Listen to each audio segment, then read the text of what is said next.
Bismillahirrahmanirrahim. Assalamualaikum warahmatullahi wabarakatuh.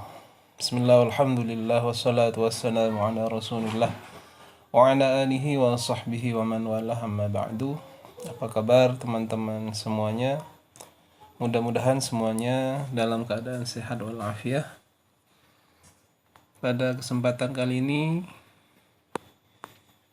kita membahas tentang pembahasan masalah gadai, yaitu intifaul murtahin bil ainil marhunah, atau pemanfaatan barang gadai oleh orang yang memegang gadai.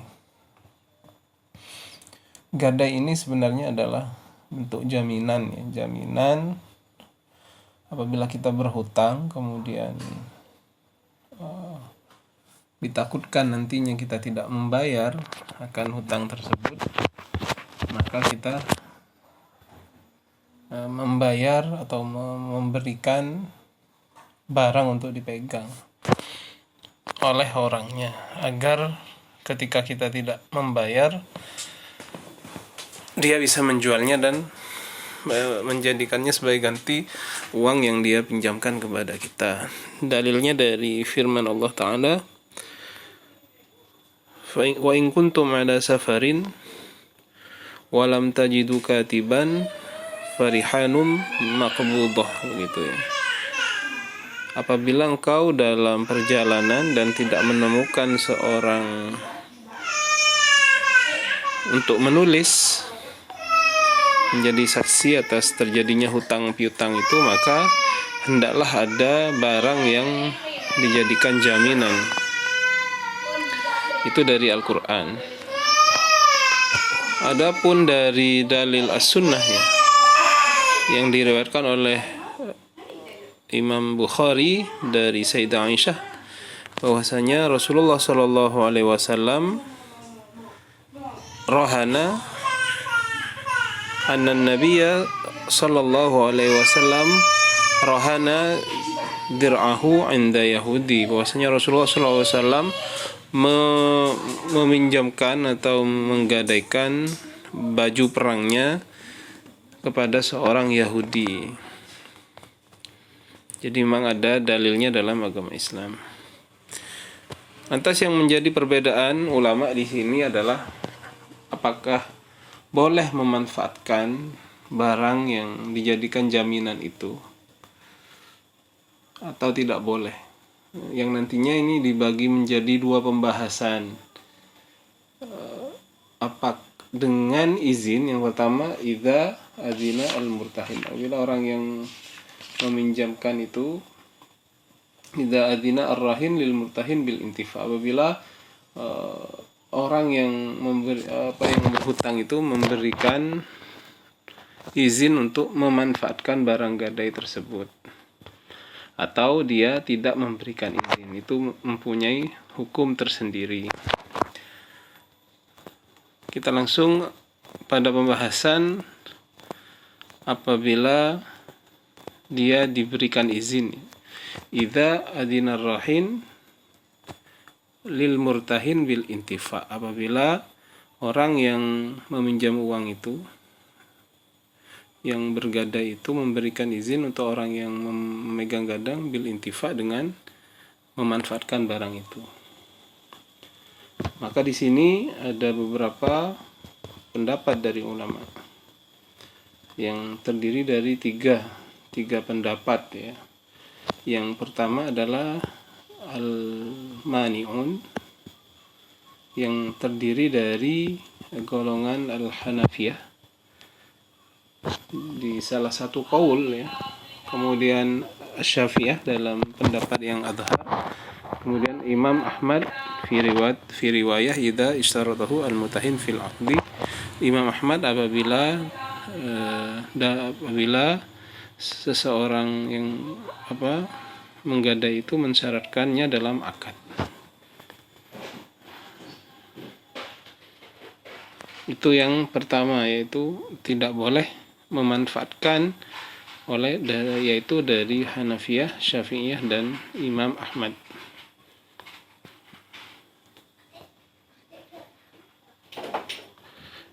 Apa saja nusus atau teks yang digunakan dalam madhab Asy-Syafi'iyah. Misalkan di sini disebutkan wa min nususis Syafi'iyah fi hadhil masalah ma nassa 'alaihi an-Nawawi fil Minhaj haitsu yaqul wa in syurita ma yadur murtahin batala syartu wa in nafa'al murtahin wa darrar rahin ka syarti manfaatihi lil murtahin batala syarat wa kadza ar-rahin fil azhar. Jadi ini pendapat yang pertama, tidak boleh memanfaatkannya walaupun diizinkan. Sedangkan yang kedua adalah al-jawaz mutlaqan. Jadi secara mutlak, al-jawazu mutlaqan. Dan ini adalah pendapatnya Hanafiyah. Bal huwa mansus alaihi indal mutakhirin. Bahkan ada nas yang menurut madhab mereka, maksudnya di sini mansus ini ditulis dalam kitab mereka oleh ulama mutakhirin. Boleh secara mutlak. Kalau apa bedanya Hanafiyah yang al-mani'un tadi, yang kalau itu tadi salah satu qaul dalam Hanafiyah. Tetapi kalau secara mazhab Hanafiyah ini mengatakan jawaz secara mutlak. Boleh secara mutlak. Kemudian pendapat yang ketiga, dia mengatakan boleh cuma bisyurut, ada syaratnya. Yaitu pendapat qaulul Malikiyah wa Syafi'iyah wal Hanabilah, itu pendapatnya Malikiyah, Hanabilah dan Syafi'iyah. Wa qala bihi aidan Al-Hasan wa Ibnu Sirin wa Ishaq bin Rahawiyah. Jadi sekalipun itu diizinkan, ulama berbeda pendapat atas tiga pendapat ini, yaitu yang pertama tidak boleh tadi, yaitu oleh salah satu qaul dalam Hanafiyah, kemudian Syafi'iyah dalam fil azhar gitu ya. Kemudian yang kedua boleh secara mutlak, yaitu pendapatnya Hanafiyah. Kemudian yang ketiga boleh dengan syarat yang disebutkan di sini syaratnya ya, yaitu pendapatnya Malikiyah, Hanabilah dan Syafi'iyah.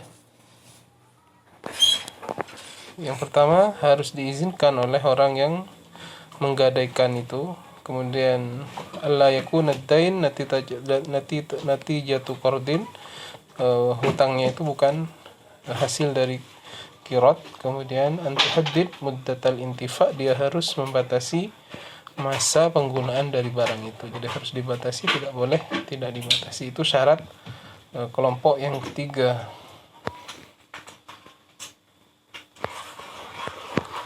Adapun dalil-dalil mereka bagi kelompok yang al-mani'un, yang mencegah, yang pertama adalah inna intifa'al murtahin bil 'ainil marhunah yuaddi ila riba. Memanfaatkannya orang yang memegang barang gadai itu dengan barang gadaian itu bisa menyebabkan riba. Yang riba ini dalam Islam jelas tidak boleh ya. Ada tambahan kemanfaatan. Misalkan begini, ada orang menyewa atau menggadaikan sepedanya ya, dia pinjam uang 5 juta, kemudian dia menggadaikan sepedanya Vario misalkan. Kemudian dia menggunakan sepeda Vario ini misalkan untuk aktivitas sehari-hari, kan itu sudah bermanfaat apabila dia walaupun diizinkan, itu menambah manfaat. Apalagi misalkan kalau misalkan sepeda itu digunakan untuk dibuat Gojek dan lain-lain, itu kan bisa menghasilkan uang yang di sini katanya adalah masuk riba. Makanya disebutkan di sini inna intifa'al murtahin bil ainil marhunah yuaddi ila riba, dan itu tidak boleh. Adapun yang kedua, dan juga banyak bisa dibaca sendiri nanti alasan-alasannya. Kemudian yang kedua adalah pendapatnya orang yang al-majizin, yang memperbolehkan. Mereka berpendapat, berdalil dengan hadis daripada Rasulullah sallallahu alaihi wasallam, la yahillu malum ri'in muslimin illa bi nafsihi. Tidak halal hartanya seorang muslim kecuali dengan tibi nafsihi, dengan kerelaan dirinya. Apabila sudah rela, sudah tidak ada masalah. Artinya di sini al-Hanafiyah ya, kelompok yang kedua itu, apabila sudah diberikan izin artinya ada kerelaan dan tidak apa-apa memanfaatkan barang itu. Artinya di sini ada ikhtilaf yang jelas di kalangan ulama.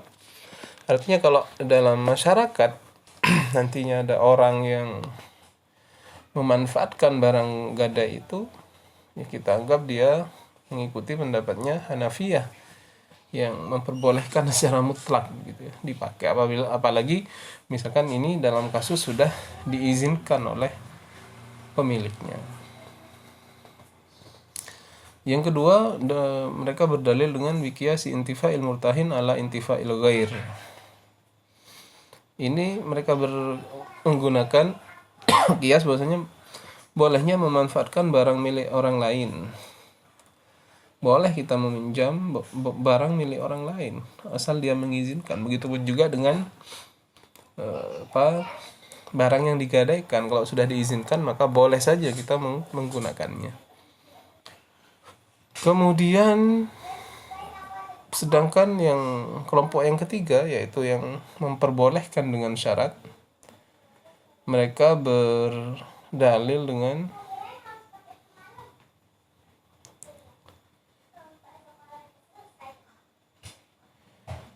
istadallal jumhur ala jawazil intifa'il murtahin bil ain marhuna bi idnir rahin. Ini adalah jumhur ya sebenarnya. Jadi pendapat yang ketiga yang mengatakan boleh dengan syarat itu adalah jumhur yang terdiri dari Malikiyah, Hanabilah dan Syafi'iyah. Yang pertama apa dalilnya? Bima dzakarahu ashabul qaul asani minal adillah. Yaitu mereka berpendapat dengan dalil tadi yang disebutkan oleh kelompok yang kedua, yaitu Hanafiyah yang memperbolehkan dengan tidak ada batasan mutlak. Wa tufidu fi majmu'iha jawazal intifa' bil idni duna tafsil. Jadi hampir sama dalilnya, cuman kalau kelompok yang ketiga ini menambahkan adanya kuyut ya, dengan 3 syarat tadi, harus dibatasi ya. Kemudian harus ada izin, kemudian itu adalah bukan hasil apa tadi?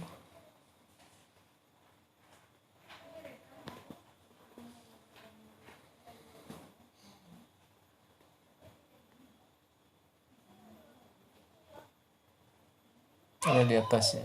Bukan nanti jatuh kordin ya.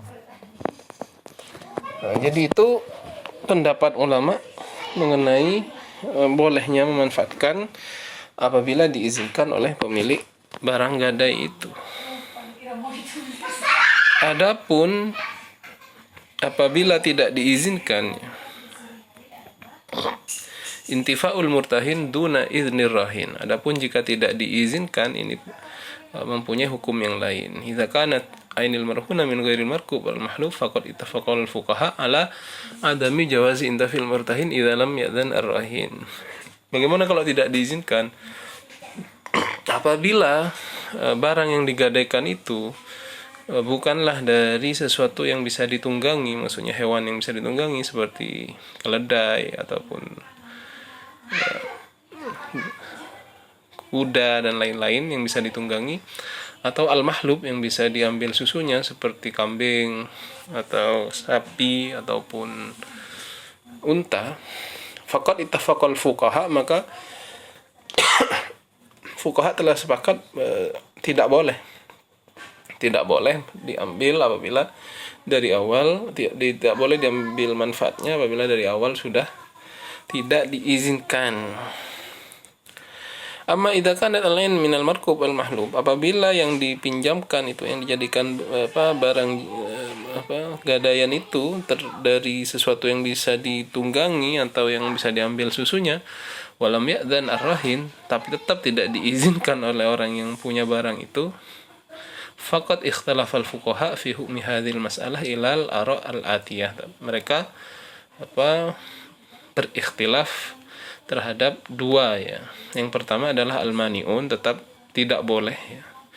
Dan ini adalah pendapatnya jumhur, apabila tidak diizinkan tetap gak boleh, yaitu al-Hanafiyah, al-Malikiyah dan Syafi'iyah dan juga al-Hanabilah. Jadi hampir semua mazhab yang empat itu mengatakan tidak boleh apabila tidak diizinkan.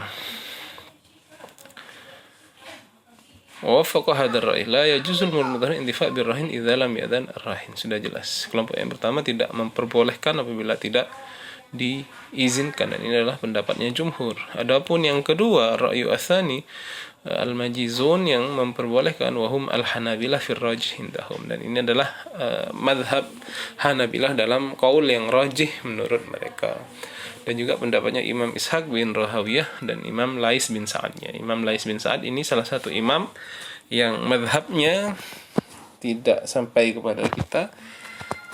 Artinya dia adalah seorang alim fuqaha yang tinggal di Mesir, tetapi madhabnya tidak dilestarikan dan tidak ada yang mencatatnya. Sehingga Imam Syafi'i pernah berkomentar, Al-Laits ibn Sa'ad afqahu min Malik illa anna ashabahu dayya'uhu. Sesungguhnya Imam Lais bin Sa'ad itu lebih faqih ya dalam bidang fikih daripada Imam Malik yang ada di Madinah. Tetapi para muridnya tidak ada yang, artinya tidak menghiraukannya, tidak mencatat keterangan-keterangan beliau. Kemudian siapa lagi? Hasan al-Basri dan Ibnu Hazm al-Zahiri. Nah, jadi ada dua kalau memang tidak diizinkan, sedangkan jumhur mengatakan tidak boleh. Jumhurul ulama dari Hanafiyah, Malikiyah dan Syafi'iyah dan Hanabilah tidak boleh apabila tidak diizinkan, sedangkan salah satu kaul dalam Hanabilah mengatakan boleh apabila tidak diizinkan. Dalam hal ini adalah bendanya adalah sesuatu yang bisa ditunggangi ataupun bisa diambil perah susunya. Adapun apabila itu bukan sesuatu yang bisa ditunggangi ataupun diperah susunya, maka mereka ittifaq bahwasanya tidak boleh menggunakan barang gadaian apabila tidak diizinkan. Demikian penjelasan tentang kebolehan menggunakan barang gadai ini. Jadi kita bagi dua ya, apabila diizinkan oleh pemilik barang gadai dan tidak diizinkan. Apabila diizinkan, ulama berbeda pendapat menjadi 3 golongan, yaitu mengatakan tidak boleh, yaitu qaul dalam madhab Hanafiyah, kemudian Syafi'iyah dalam pendapat yang lebih zahir, kemudian boleh secara mutlak, yang kedua yaitu boleh secara mutlak yaitu Hanafiyah, kemudian yang ketiga yaitu jumhur yang terdiri oleh dari Malikiyah, Hanabilah dan Syafi'iyah, yaitu boleh dengan syarat. Ini apabila diizinkan. Sedangkan apabila tidak diizinkan, ulama sepakat kalau itu bukan sesuatu yang bisa ditunggangi ataupun diperah susunya, tidak boleh dimanfaatkan. Adapun apabila dia bisa ditunggangi dan bisa diperah namun tetap tidak diizinkan oleh pemiliknya untuk dimanfaatkan, maka ulama ikhtilaf. Jumhur mengatakan tidak boleh tetap kalau tidak ada izin, yaitu dari madhab yang 4. Adapun kelompok yang kedua yang memperbolehkan adalah salah satu qaul yang rajih dalam madhab Hanabilah. Demikian penjelasan dari saya, mudah-mudahan bermanfaat. Wassalamualaikum warahmatullahi wabarakatuh.